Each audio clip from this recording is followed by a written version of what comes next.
Donc, Madame Lucie Sevrier-Saint-Onge de Salaberry de Valleyfield. Bonjour. Moi, j'ai appris en novembre dernier que nous avions un compteur émetteur de première génération qui avait été installé contre le mur de notre salon depuis février 2007. Et à environ 1 à 2 mètres de l'endroit où je passais plusieurs heures dans la journée. Et j'ai vite fait le lien avec le fait que depuis le printemps 2007, j'avais commencé à ressentir des malaises, des grosses tensions à la nuque, palpitations, anxiété, insomnie, des sensations de type électrique dans les jambes et les bras, et qui ont nécessité un suivi auprès d'un neurologue pendant 3 ans sans trouver ni de cause ni de solution. En janvier dernier, nous avons fait appel à un expert suite à la prise de connaissance en novembre du compteur. On a fait appel à un expert en analyse d'environnement et fait moi-même des recherches sur l'impact possible des RF sur la santé. Dans les dernières 4 années, nous avions, comme la plupart des consommateurs, acheté des téléphones sans fil cellulaire et Wi-Fi. Et parallèlement, je souffrais de plus en plus d'insomnie, de maux de tête et de troubles de concentration, pour nommer que ces symptômes-là. Travailler à l'ordinateur était devenu pratiquement impossible. Et en janvier dernier, nous avons fait retirer, évidemment, le compteur émetteur ainsi que débrancher tout appareil émetteur de radiofréquence dans la maison. Et mon état de santé s'est rapidement amélioré. Et je me suis mis à bien dormir et la plupart des symptômes étaient disparus.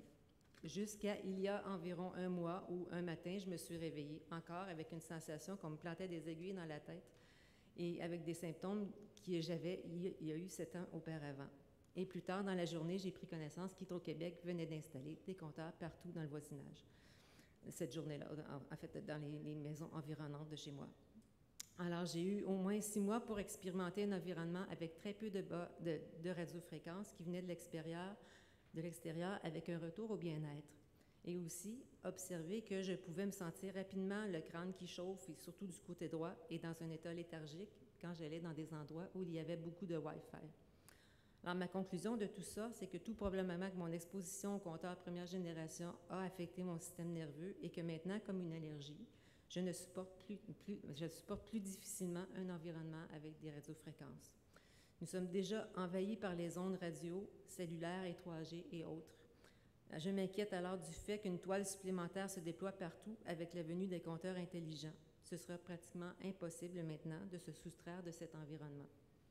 De plus, l'usage de tout appareil émetteur de radiofréquences domestiques qui déborde la limite de chaque propriété par leur rayonnement devrait, à mon avis, être réglementé pour ne pas nuire au voisinage. Que ça devienne un choix du moins personnel, mais pas envahir les voisins avec nos appareils émetteurs. Et le public devrait être mieux informé et mieux encadré pour plus de précautions. Alors, c'est ma demande à Santé Canada. Merci.